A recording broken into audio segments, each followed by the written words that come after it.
BFM Business, BFM Crypto, le club. Ils sont là, nos experts crypto. Alexandre Stachenko. Bonjour Alexandre. Bonjour Guillaume. Cofondateur de Blockchain Partner. Valentin Demey, journaliste pour Crypto, c'est avec nous aussi. Bonjour Valentin. Bonjour Guillaume. Vous étiez à Angers hier, vous avez pris le TGV. Exactement. Vous êtes décidé à venir finalement. Enfin, il fait beau. C'est vrai, vous êtes venu à pied. Presque.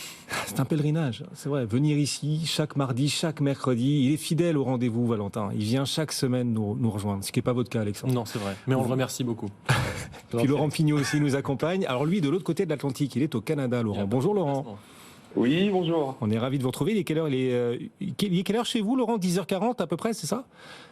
Il est 8h40 là. Je suis vraiment du côté ouest du Canada. Donc, ah oui, vous êtes à l'ouest. Enfin, vous êtes à l'ouest du Canada. Je veux dire, Laurent Pignot, donc avec nous pour Zone Bourse. Allez, sur le Bitcoin, Laurent, on avait bien progressé les 4 premiers mois de l'année, puis on semble désormais plafonner. Est-ce que on est sur un coup d'arrêt dans la tendance haussière du Bitcoin désormais, d'après vous? Alors oui, effectivement, le Bitcoin consolide un petit peu actuellement autour des 28 200 $. Alors finalement, il se retrouve un peu entre deux eaux avec sous ses pieds cette fameuse zone autour des 27 000 $ qui a de nombreuses fois fait support depuis fin mars. Et puis au-dessus de lui, ce fameux seuil technique mais aussi psychologique des 30 000 $. C'est vraiment la résistance à dépasser durablement pour rester dans la dynamique haussière de ce début d'année. Mais si on regarde d'un peu plus près ce qui se passe directement sur le réseau Bitcoin, on observe tout de même une nette augmentation du nombre de transactions effectuées quotidiennement par les acteurs du marché. Et c'est plutôt bon signe historiquement, car cela indique que le réseau est de plus en plus utilisé ces derniers jours. Et puis aussi, d'un autre côté, on se rapproche de la barre symbolique des 1 million d'adresses possédant au moins un Bitcoin en portefeuille. Il y a précisément à l'heure actuelle 995 000 adresses possédant au moins un Bitcoin. Et franchir ce seuil de 1 million serait historique, car évidemment, ce n'est jamais arrivé dans la courte histoire du Bitcoin. Et puis d'un point de vue technique, il va vraiment falloir surveiller les deux zones que j'évoquais, c'est-à-dire le support des 27 000 $ qui doit tenir pour ne pas invalider ce fameux scénario haussier à court terme. Et puis au-dessus, pour redonner de la force aux acheteurs, c'est vraiment la résistance des 30 000 $ à franchir pour continuer cette belle envolée du Bitcoin depuis le début de l'année, qui a inscrit tout de même 4 mois de hausse consécutive, ce qui n'est pas arrivé depuis plus de 2 ans sur le Bitcoin. Et puis juste pour finir, ce soir à 20h, nous aurons la décision de la Banque centrale américaine sur la hausse des taux, suivie de l'allocution de Jérôme Powell à 20h30. Et ça apportera forcément son lot de volatilité sur les marchés. Et le Bitcoin devrait ne pas être épargné dans ce cas-là. Merci Laurent. Laurent Pignot avec nous depuis Zone Bourse, depuis donc l'ouest du Canada. Effectivement, 8h43 chez vous. Merci de vous être réveillés pour BFM Bourse, nos auditeurs et téléspectateurs. Il est ici en France, 16h43, en France métropolitaine, parce que tous ceux qui nous écoutent à Tahiti vont me reprocher de dire qu'il est 16h43. Non, c'est ici, en France métropolitaine.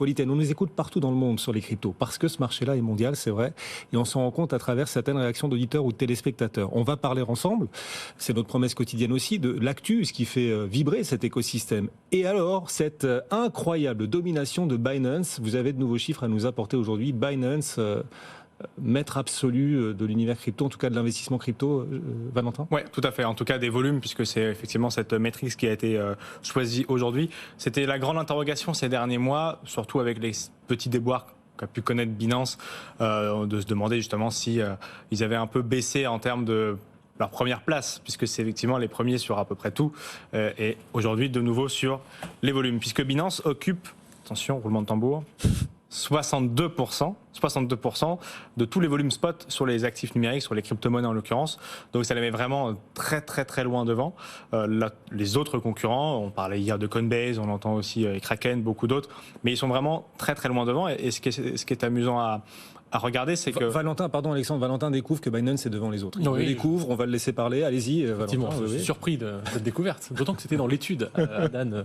Je répondrai pas à Guillaume pour une fois. Il va falloir rebondir. J'essaie de me mettre à la hauteur, non pas les téléspectateurs, parce qu'ils ont beaucoup de compétences, mais les vôtres sont tous les jours remises en question. Donc effectivement, c'est bien les premiers. Ce qui est amusant, alors Guillaume, vous qui connaissez si bien, qui est la deuxième plateforme? Je dirais c'est Coinbase, non? Et pas du tout, puisque c'est une plateforme décentralisée, c'est Uniswap, effectivement, qui est la deuxième. Donc voilà pourquoi il faut reprendre les bases parfois, mon cher Guillaume, qui est cette fameuse échange décentralisé. Je vais aussi me risquer de l'expliquer. C'est donc plus une entité centralisée physique qui la détient, mais c'est des smart contracts et c'est la fameuse DeFi, finance décentralisée. Donc ce qui est assez amusant de voir, c'est que juste derrière une plateforme centralisée comme Binance, c'est Uniswap. Mais Si on reste sur les plateformes centralisées, c'est une plateforme qui est très très peu connue en France. C'est Upbit, qui est une plateforme sud-coréenne, qui est juste derrière Binance pour les entreprises centralisées. Et pour ce qui est de Binance, on l'a vu juste après la faillite de FTX, malgré les déboires de la marque, ils ont effectivement récupéré beaucoup de parts de marché et ils ont augmenté de près de 30% leur volume spot, puisque c'est de ça dont on parle aujourd'hui. Ils sont largués depuis en la France. faillite de FTX. Mais ils sont largués en France. Enfin, on les connaît pas aussi bien en France qu'ailleurs, quoi. Upbit, effectivement, ouais, ils sont vraiment pas trop sur le marché européen. Bon. Donc c'est pour le coup très utilisé en Corée du Sud. Notre rédacteur en chef est en Corée du Sud, à Cryptost, connaît très bien la marque. Et effectivement, elle est très imposée sur le territoire, mais pour le coup beaucoup moins en Europe. Et là, en l'occurrence, les 30% supplémentaires, c'était Binance qui a bien récupéré 30% des volumes de spot depuis l'affaire FTX. Et ils ont montré leur capacité à tenir la cadence face aux autres qui arrivent à bien distancer. Effectivement, et je vous chante, mais il est super intéressant, effectivement, ce chiffre que vous nous apportez aujourd'hui. Donc, malgré l'idée qu'on pouvait se faire que Binance était en train de perdre de sa superbe, dans l'univers des volumes sur les cryptos, Binance occupe encore 62% des parts de marché du trading spot. Voilà, ce Je chiffre. rajoute un petit bémol quand même, Alexandre. c'est que en fait, si on essaie de comparer les volumes sur toutes les cryptos, en fait, on compare des pommes et des poires parce que certains exchanges ont décidé de limiter le nombre de cryptos disponibles. Donc forcément, après, il faut comparer des paires en particulier. Est-ce que c'est la paire Bitcoin USD? Est-ce que c'est la paire d'un obscur shitcoin numéro 450 qui fait beaucoup de volume parce qu'il y a du wash trading? Donc il faut faire attention avec ce chiffre qui est probablement dans l'ordre de grandeur le bon. Faites attention, Valentin, avec le Faites chiffre. attention, un peu de travail journalistique s'il vous plaît. Non, il faut faire attention parce que derrière ce chiffre, les cryptos, ça veut un peu tout et rien dire. Je resterai à Angers la prochaine fois, Alexandre. Il voudra plus, il prend cher, là, il voudra plus venir à Paris nous rejoindre. Bon, allez, une autre actu qui Mais alors, puisque vous êtes si précis, Alexandre, on va faire un débat politique. Alors, quelle est la paire? Parce qu'effectivement, en termes de paire, est-ce que Binance garde la première place? La réponse est oui. Donc, Bien sûr, effectivement, tout à fait. intervention inutile. Alors, deuxième news. Mais les Français veulent savoir. Les Français savent désormais. Allez, une autre actu. Alors, pour le coup, qui va faire beaucoup réagir aussi Alexandre, mais il faut expliquer de quoi on parle. En l'occurrence, il va falloir lui expliquer. Les mineurs donc de crypto, notamment de Bitcoin, mais peut-être pas que, les mineurs aux États-Unis seront bientôt peut-être forcés de payer des taxes, mais pas des petites taxes, des taxes de 30%. Oui, effectivement. On avait entendu parler de ça il y a quelques mois. Ça faisait partie des idées qu'avait Joe Biden, puisqu'on parle des États-Unis, effectivement. Et ça s'incarne aujourd'hui dans le communiqué de presse qui a été délivré par la Maison-Blanche dans le cadre de la planification du budget de l'État pour 2024. Alors, juste pour situer un petit peu effectivement ce dont on parle des mineurs, donc on parle du protocole Bitcoin, de la blockchain Bitcoin qui fait tourner des machines pour faire des calculs qui génèrent des Bitcoins et qui sécurisent la blockchain et donc qui consomment de l'électricité. On a le grand débat, et d'ailleurs, Alexandre, je crois que c'est une partie de votre chronique, sur l'utilité sociale de ces mineurs. On n'est pas là pour en débattre. En revanche, on est là pour voir comment les États-Unis traitent ce dossier. Les États-Unis, c'est, depuis que la Chine a interdit le minage publiquement, en tout cas sur son territoire il y a quelques années, c'est le premier territoire avec presque 35% de la concentration des mineurs. C'est toujours complexe de savoir où sont positionnés les mineurs avec les adresses IP, mais c'est quand même une estimation assez correcte. Ça sera donc 35%. Et donc, que dit le gouvernement? Il dit que d'un point de vue économique et environnemental, les mineurs ne sont pas assez utiles pour puiser le réseau d'électricité des utilisateurs et surtout de l'entièreté des États-Unis. Et donc, pour compenser cette inutilité-là, d'après eux, ils vont le taxer à 30%, puisqu'ils ont fait une étude et d'après eux, la quantité d'électricité utilisée par les mineurs correspond à celle à l'utiliser pour tous les ordinateurs des Américains et des résidents des États-Unis. Donc une comparaison un peu facile, on va voir ensemble avec Alexandre si c'est vraiment le cas. En tout cas, c'est une proposition qui va donc avancer, qui devrait être votée dans les toutes prochaines semaines dans le cadre de ce nouveau projet. On verra ce que ça donne. Je sais qu'il y avait Sébastien Couspillou que vous recevez quelquefois sur ce plateau qui se positionnait pas forcément totalement contre, disant que justement ça va légitimer une partie de cet écosystème et peut-être que sur les plus rentables des mineurs, 30% de taxes, ça ne devrait pas les mettre en dehors des clous. Donc à voir si c'est vraiment utile. En tout cas, c'est probable qu'il y ait une petite exode des mineurs et qu'on réduise la concentration des États-Unis avec ces mineurs ailleurs. Ce ne sera pas forcément mal. Mais quand même, 30%, c'est pas rien, effectivement, de l'électricité utilisée par les mineurs côté États-Unis. Une possible taxe de 30% sur les mineurs donc de crypto aux États-Unis parce que les cryptos sont trop énergivores. Et vous dites, Alexandre, pas du tout. Vous avez d'ailleurs publié un article récemment sur le sujet, un article intitulé « Bitcoin, une solution contre-intuitive au changement climatique ». Vous en êtes certain ? Bah oui, effectivement, je suis même plus ambitieux que de dire que c'est un monstre environnemental et que ça ne sert à rien. Je pense que c'est une solution, ou en tout cas ça fait partie de la solution, et que ça mériterait d'être bien plus regardé par les militants et les activistes climatiques, le gouvernement américain également, mais elle a le malheur, cette solution, d'être contre-intuitive. C'est un peu, j'utilise souvent cet exemple, comme la vaccination, c'est-à-dire voilà, le principe c'est qu'on s'injecte un virus pour s'en protéger, c'est pas forcément intuitif, bah oui mais ça marche, et ça fait plus d'un siècle qu'on fonctionne comme ça et qu'on a augmenté l'espérance de vie de tout le monde. Bitcoin, un vaccin contre le réchauffement. Tout à fait. Alors un vaccin, c'est pas la solution en entier. Hein. Personne ne prétend que c'est une baguette magique. On mais va oui, vous challenger, vous inquiétez pas. bien sûr. On arrive. Faites votre travail de journaliste, comme vous l'êtes, bien sûr. Non, mais d'un point de vue systémique, alors j'aurais pas le temps de l'aborder ici, mais d'un point de vue monétaire, c'est plutôt une monnaie qui vient réduire la consommation, favoriser la sobriété et l'épargne. Mais aussi d'un point de vue opérationnel, ces fameux mineurs qui consomment beaucoup, en fait, c'est la face émergée de l'iceberg. Quand on est un peu plus complexe, ils aident à deux choses. La première, c'est le développement des ENR et leur rentabilité.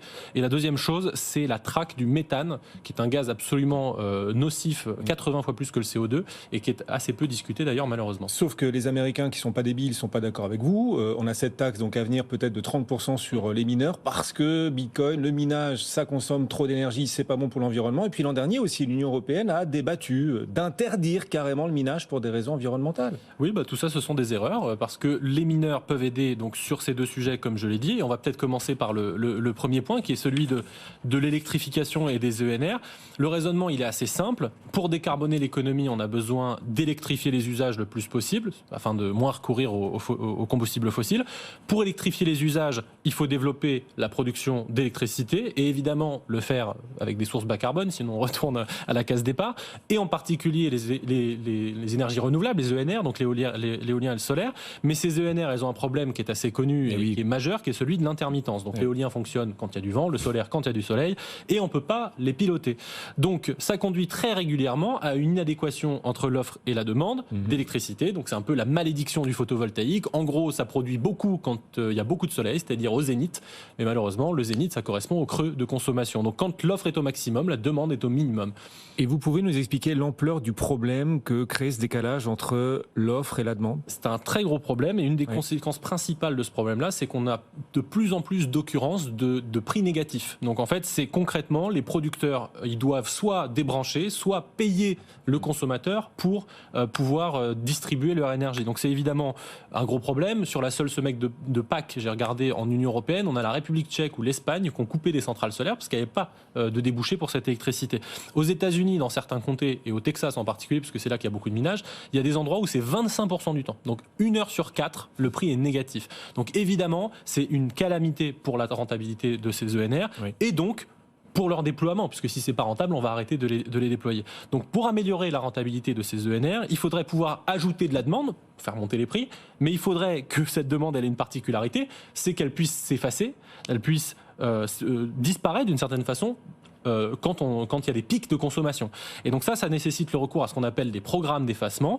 Les programmes d'effacement, c'est qu'on compense la perte de flexibilité du côté de l'offre en la remplaçant par de la flexibilité du côté demande. Donc il faut trouver des consommateurs qui peuvent s'effacer ou décaler leur consommation. Et c'est là que surgissent les mineurs de crypto, notamment de Bitcoin. C'est exactement là que surgissent les mineurs, puisque le minage, c'est la seule activité industrielle aujourd'hui qui soit flexible, interruptible, quand on le souhaite, sans compromettre de chaîne logistique, et qui est géo-indépendant. Donc on peut mettre partout sur la planète, il faut juste une connexion satellite qu'on trouve globalement un peu partout. Donc c'est le meilleur candidat en fait à ces programmes d'effacement. Donc le minage, il permet de rentabiliser des ENR en faisant disparaître les périodes de prix négatifs, donc même pas d'impact pour le consommateur, puisqu'il s'en fiche pendant cette période-là, il ne consomme pas. C'est-à-dire que vous le dites, le max de soleil c'est entre midi et 16h, sauf que donc c'est à ce moment-là que le solaire produit le plus d'électricité. Par exemple, le solaire, l'éolien est très... Sauf qu'entre midi et 16, c'est plutôt un creux de consommation, c'est dommage. Vous dites, on peut rentabiliser cette production d'électricité via le solaire en mettant du minage entre 12 et 16. Donc quand on la rentabilise, on favorise les business plans des autres producteurs qui viennent donc s'installer et augmenter les capacités ENR générales, donc décarboner le mix en général. Bon, vous nous avez dit aussi que le Bitcoin et le minage de Bitcoin apportaient une solution à la méthanisation, à la production, à l'émission de méthane. Tout à fait. Un gros problème environnemental aussi. Le méthane, c'est un énorme problème environnemental, je pèse mes mots, puisque c'est un gaz qui est 80 fois plus nocif que le CO2 à court terme. L'ONU le qualifie, je cite, de levier le plus puissant dont nous disposons pour réduire le changement climatique sur les 25 prochaines années. Donc ça devrait être une priorité prioritaire, quoi. C'est extrêmement important. Donc la majorité de ces émissions elles proviennent de l'agriculture, l'élevage, on en parle, réduire sa consommation de viande, etc. Les décharges qui émettent du méthane avec la décomposition et l'industrie pétrolière qui souvent, en fait, dans des gisements de pétrole, va émettre, ou en tout cas trouver une quantité résiduelle de gaz dont elle ne sait pas quoi faire.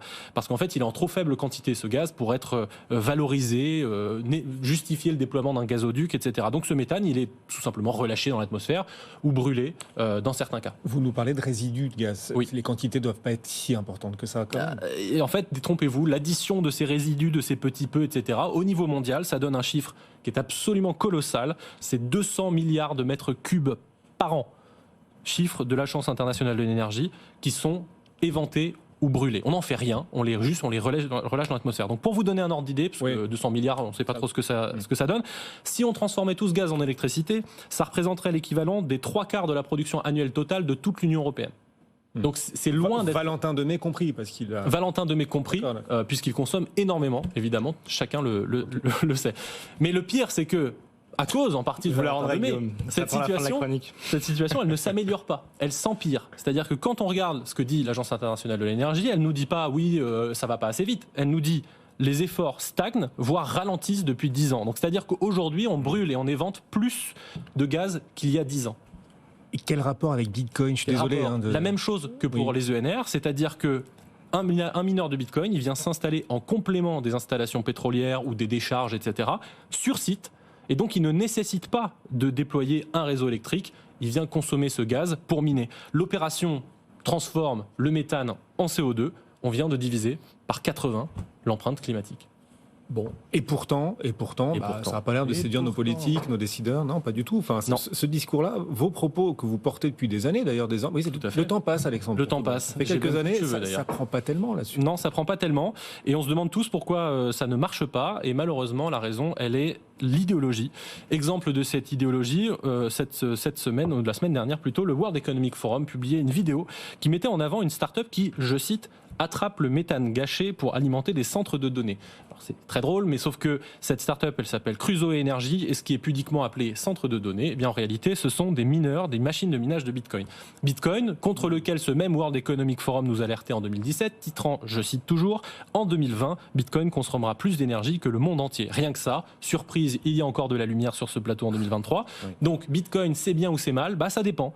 Si on regarde le fond du sujet, c'est plutôt bien. C'est-à-dire quand on masque le mot Bitcoin, soudainement ça devient assez bien, mais idéologiquement, ce que ça représente, d'un point de vue économique et monétaire, ça ne plaît pas tant que ça. Donc si vous faites du minage de Bitcoin, vous contribuez à détruire la planète.